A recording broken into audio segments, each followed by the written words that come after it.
The Sandman, Book 1 by Neil Gaiman and a slew of artists. So, last year I read Neil Gaiman's novel American Gods. It was the first thing that I had ever read by Neil Gaiman, and I really liked it. I really did enjoy it. I thought it was a pretty nifty book. And I knew I was going to have to, at some point, read The Sandman, or at least some of The Sandman, because The Sandman is one of the tent poles of the comics medium, and it is arguably, I think, Neil Gaiman's um, grandest accomplishment. I think it is. I think the most highly regarded of anything that he's ever done, if only because it really changed the game so much for the entire medium and really revolutionized comics as what they could do. And since the Netflix show is imminent, I saw this on a shelf in my local bookstore, and I was like, "It's time! It's time to read The Sandman." So I picked it up, book one at least. There's four books, I think, but I picked up book one and I read it, and you know what?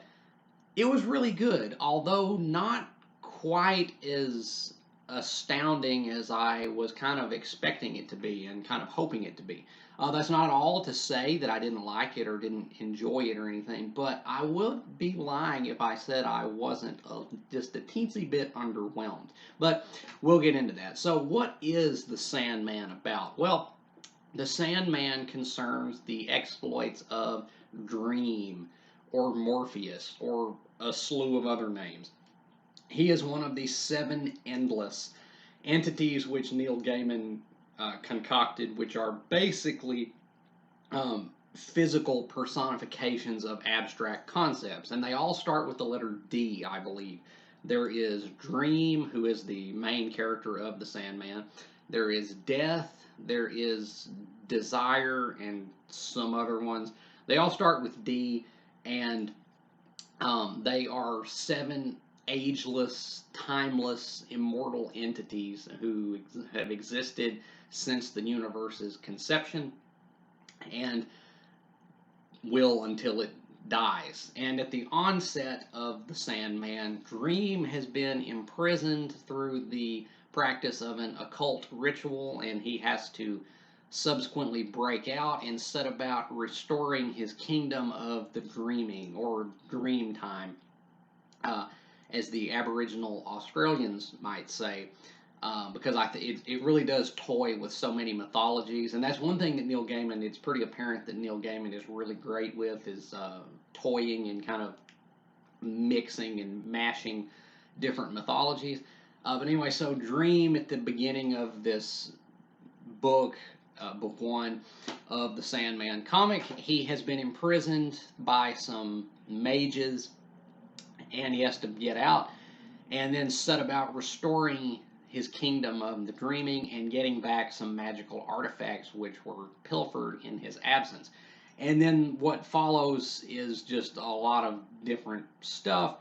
So there's not really much of a plot, overarching plot at this point, at least, to summarize. And I think that may have been the one real issue that I had with that. So when I went into the Sandman, I was anticipating that this was going to be more like a graphic novel. And you know, the term graphic novel is basically synonymous with comic, but a graphic novel generally denotes a work of comics narrative that is written with a clear goal, a clear end point in mind. It tells a self contained story like a novel.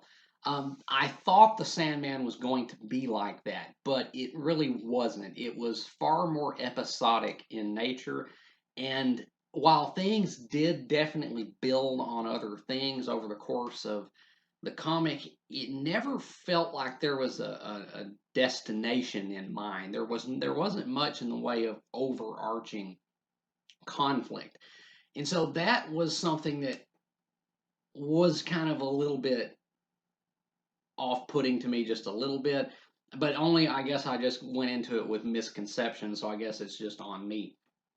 But um, the artwork in this, let's start. Normally I talk about the writing in a book, but since this is a comic, I'll talk about the art because I guess that would be equivalent to the prose of a written work.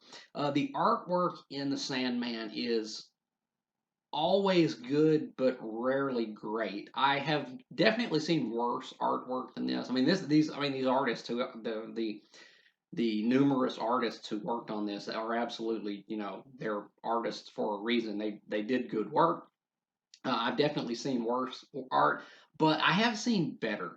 It didn't really just blow me away in terms of the art. I mean, it's better than anything I could do, but it was pretty standard 1980s comics art, lots of hatching and cross hatching, and mostly realistically depicted human figures.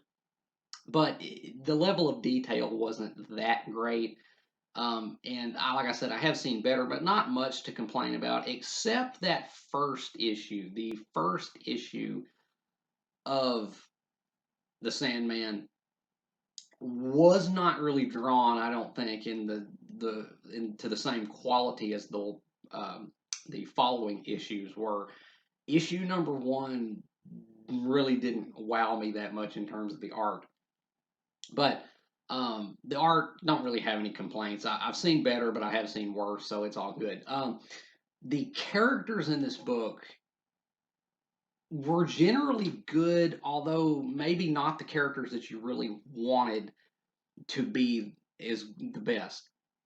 What I mean is, I never really found the character of Dream or Morpheus or whatever he is known as all that compelling. I mean, he's good, and the neat thing about the Sandman is that the comics are driven more by character than by action, and that's partly why this is such a pillar of the comics medium, is because it advanced comic book or helped advance comic books from just boom bang pow action explosions, that kind of thing, to something much more introspective and character driven. And that's really good. It's the only problem is that I never thought that Dream was all that interesting of a character. He was just kind of boring, I thought, to me.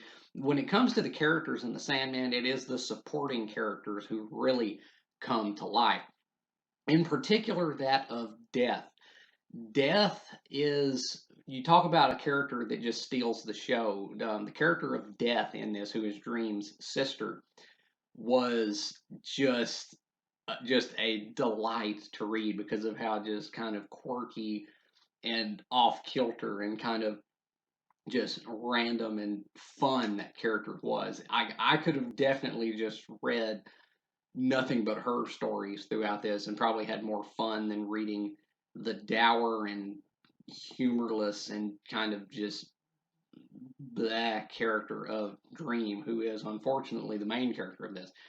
She was a great character, and also um, there's a character in here called Fiddler's Green, who is, I would say, modeled after the renowned English author G.K. Chesterton, who really did also kind of leap off the page a little bit, really kind of stole the show in those issues in which he appeared.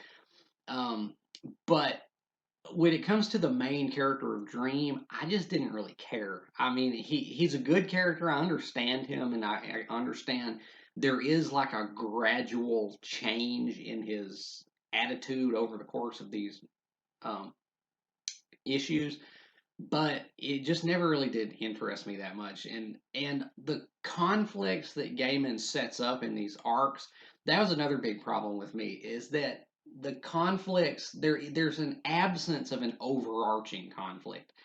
Um, that was the main thing, is that it just felt kind of just almost random, but not quite, because the comics really do build on things from the earlier issues that you don't really think are that important when they happen, but then later become more important. Like there were characters introduced in issue one that came back into play like 15 issues later that you didn't even know were going to be significant, but they were. And I like that because it does show that there was like, there was a plan in mind, but there is an absence of any grand thing that that it's building towards. It's not to say that all of this is just disconnected and just the adventure of the week or whatnot. It's not. It's all connected, but it's not. It never felt like it was going towards anything, like it was building to anything, and so it was just a little bit too episodic for my tastes. But also also the conflicts that Gaiman introduces over the course of these arcs are rarely resolved in a satisfying fashion, or at least not to me. Like he will set up these conflicts over the course of a few issues that Dream, our pale gothic hero, is going to have to overcome. But then when we get there, they're more often than not resolved in like one or two panels, just like that, with no real stakes. Like that's the problem, is that nothing in this comic really felt like there were any stakes to it. It was all just kind of without weight is the problem, I thought, or at least to me again. And the way that the conflicts don't ever resolve like you would really want them to, and they like it's so often it's just there will be like a villain character introduced, and then the resolution will be sometimes he just points his finger and says, "You lose because I am the king of dreams and I can do anything," and it's just that's it. And I just didn't really like that. It didn't really pack much of a punch a lot of the time. The stakes were so low that I didn't really get that invested in the conflict, and the resolution was just so often anticlimactic.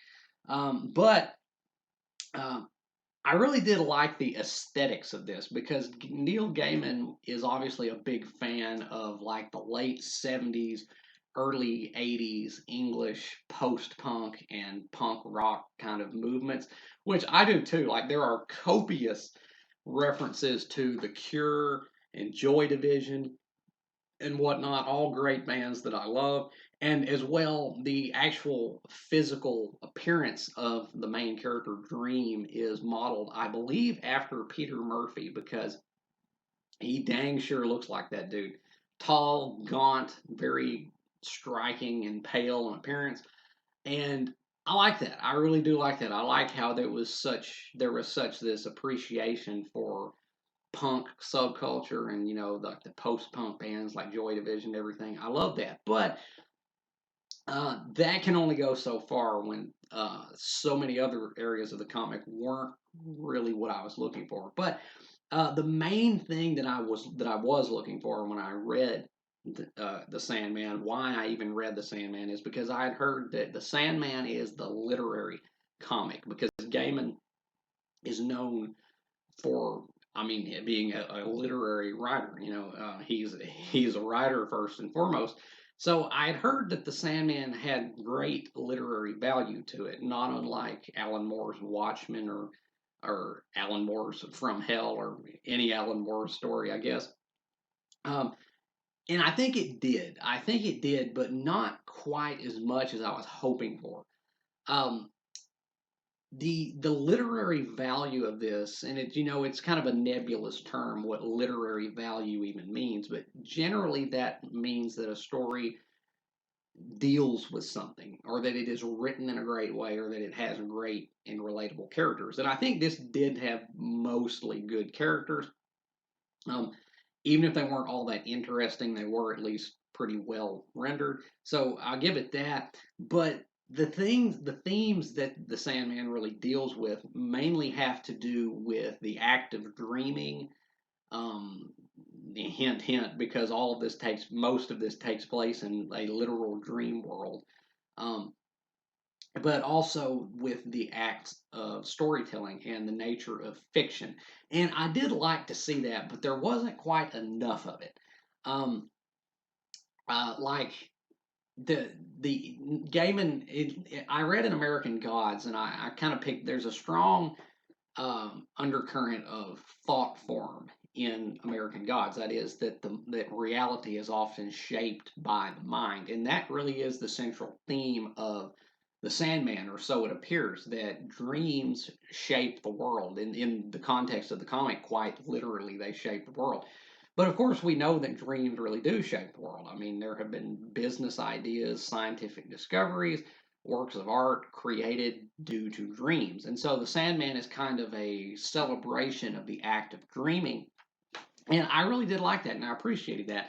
But more than that, it's also a celebration and appreciation of the act of storytelling because the Sandman is a story and it examines and reflects upon kind of the elements that make up storytelling because there's actually an issue in here that's actually or more than one issue that kind of deals with writing and storytelling and it did have some interesting things to say, it really did, but it was a little bit, it was spread kind of thin in that regard. There could have been more of that, I thought, to really get me invested in this because the stakes in this, as I said, were already so low that there wasn't much suspense, there wasn't much gravity to anything. I thought, or at least not in this first volume, at least, that I really would have liked to have seen it explore some more like pertinent real world concepts and stuff. Um, that would have been great, and it did, but it was kind of more towards the end because those first few issues are not really saying much. They're really just setting up the plot of the story, such as there is, and that's fine. But it just didn't grab me quite as much as I was expecting it to, and as I wanted it to. So as I said, I would be lying if I said I wasn't just a teensy bit disappointed in the Sandman. But that is not at all to say that this work is bad in any way. It is objectively a very good work, and definitely one of the, again, the tent pole, definitely a serious tent pole of the comics medium, and it has more than earned its reputation and its appreciation and renown. And I'm not at all trying to knock that. I'm just saying, for me, it just didn't do as much as I was hoping it would. So to rate the Sandman, or at least Volume One of the Sandman, I'm gonna give it a B minus. It's good. It did hold my interest, but it could have been a lot more, I thought. The main character was good and understandable, but never very interesting. Um, the conflicts that are set up are more often than not resolved unsatisfactorily. Um, the artwork was good, but like I said, rarely great. Um, and I don't know. I liked it. I did. I liked the Sandman, and it just wasn't quite as good as I was hoping and expecting. So, will I read the three following volumes and complete the series? Maybe eventually, but I really don't think I'm just going to be rushing out immediately to go buy up the rest of the volumes because this was good, but it didn't really hook me that hard. So maybe someday. But yeah, The Sandman by Neil Gaiman and a bunch of artists. Have you read any of The Sandman? If you have, let me know down in the comments what you thought about The Sandman, whether you have agreed or disagreed with anything I've said here today. If you have not read The Sandman, you might like to. I believe there is a lot here to enjoy. I think a lot of people out there might enjoy it a bit more than I did. But I think, considering it is one of the most renowned comics uh, ever, you kind of owe it to yourself to at least check it out. It just to kind of experience that as I now have. So yeah. And as always, if you have enjoyed anything you've seen or heard here today, remember to like, subscribe, help the channel out a little bit. I would greatly appreciate it. And until next time, peace.